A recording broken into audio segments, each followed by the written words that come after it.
Hello guys, welcome back to my YouTube channel T-Spot. In this video, by focusing on the stories and people in the community most affected by the coke deals, the narratives of Franklin, Gustavo, and Teddy serve as the disputing parties.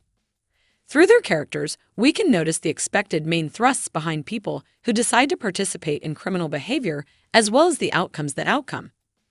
The craving for regard and to shield those you love, as well as how some of the time inner self and human instinct haze the line between the two, are subjects that Snowfall over and over gets back to. Franklin, Teddy, and Gustavo are prepared to fight until the very end, despite the fact that their actions have cost them more losses than they could have ever imagined. Over time, we have all been carrying too much weight. Gustavo is informed by Franklin that it can't be for nothing. For Gustavo, Franklin, Teddy, the DEA, and the KGB, the day has come. Because each respected party's future is dependent on the imminent fall between Teddy and the Colombians, this list is getting longer to seal their fate.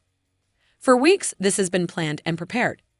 Both the DEA and the KGB rely on Gustavo to direct them to evidence that the CIA has been trafficking drugs and weapons to support American political goals.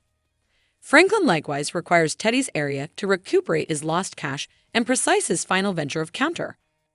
The show focuses on those who were used as pawns in the larger political game, particularly those who are on the ground pushing the drugs and weapons.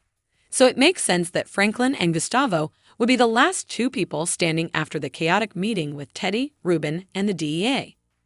Since the beginning, they have been integral to each other's stories.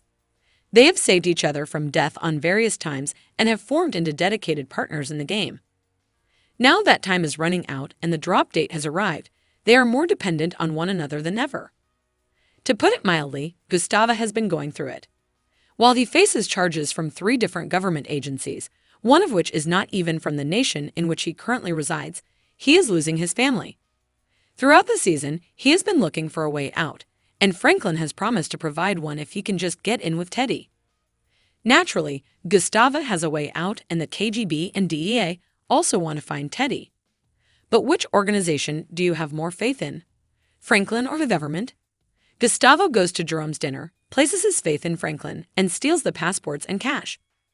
After meeting his end of the bargain with Gustavo, Franklin ponders how, despite everything he has been through, he has failed to safeguard the people he loves. He presently can't seem to guarantee a solid future for Sissy, Varonni, and his unborn youngster. His actions led to the deaths of his relative and Melanie, who succumbed to crack addiction. However, Franklin is as tactical and practical as a military commander, so he has a plan. The way that Lewis is important to get it going is the main downside. It is planned for Lewis to keep on helping out Teddy, so she will convey Franklin to him. They'll allow Lewis, Franklin, and Teddy to speak face-to-face until Gustavo arrives before killing Teddy. In order to make it seem like they're trying to kidnap Franklin, they have to beat him. Scully is helping, but he leaves Lewis to do the honors. The showdown is helpful for the two of them. Lewis, who keeps on considering Franklin liable for everything, attacks him while crying, and Franklin embraces a masochistic demeanor by empowering her and potentially punching himself by taking the beating. They tie Lewis up before putting him in the trunk where Teddy is waiting for the DEA after he is finally released from Scully. Because of Gustavo's frantic demeanor and growing silence, the DEA agent in charge of the mission is suspicious of him. He says that most people in Gustavo's situation usually start asking about their safety's next steps at this point. After all is said and done, Gustavo is using Franklin's resources to get away, so he obviously doesn't have to think about any of that. They dispatch Amanda, one more DEA specialist, alongside Gustavo for the drop because of their doubts. Gustavo's flippant demeanor and inappropriate joke about Amanda working for the DEA raise even more red flags, despite the fact that the exchange with the Colombians goes off without a hitch. In a moving scene, Gustavo tells Tayamora goodbye earlier in the day while giving 2 of his expensive masks to his nephews, indicating that he had different plans than the DEA. They decide to check in on Tayamora and discover that they have already left when she reports back to her boss. Gustavo gets nibbled by this information. Tony goes with Gustavo to meet Teddy as scheduled, but when it becomes clear that Teddy will not be there, they detain Gustavo. To do the plot and illuminate Teddy that they have Franklin, Gustavo pages Franklin to tell him he is en route to Teddy before Gustavo is captured. Now, Teddy veers off course and tells Louis to leave Franklin alone and deliver him without waiting for Teddy. Franklin doesn't worry too much because he will be fine as long as Gustavo shows up, even if Louis isn't there. Louis and Scully abandon Franklin at the building, where he is chained up for several hours. Because he is aware that he is being exposed to a man who wants to end his life, Franklin becomes incensed when Teddy arrives and Gustavo is nowhere to be found. As Gustavo is being detained by the DEA, Ruben, who has been spying on him, intercepts and kills all of the officers, releasing Gustavo in an unexpected turn of events. He yells at Gustavo to get out of the car and says that he's going to take him to finish the mission because he knows Teddy and Franklin are at the warehouse. In order to keep Franklin from collapsing and hanging by the neck from the ceiling, Teddy has him balance on a metal trash can. Teddy is unperturbed, despite Franklin's last-ditch effort, as usual, to back out. In a barrel of chemicals, Teddy makes a poisonous mixture that will disintegrate Franklin's body and kill him. Gustavo and Ruben suddenly enter the room before he can infuse it, causing chaos.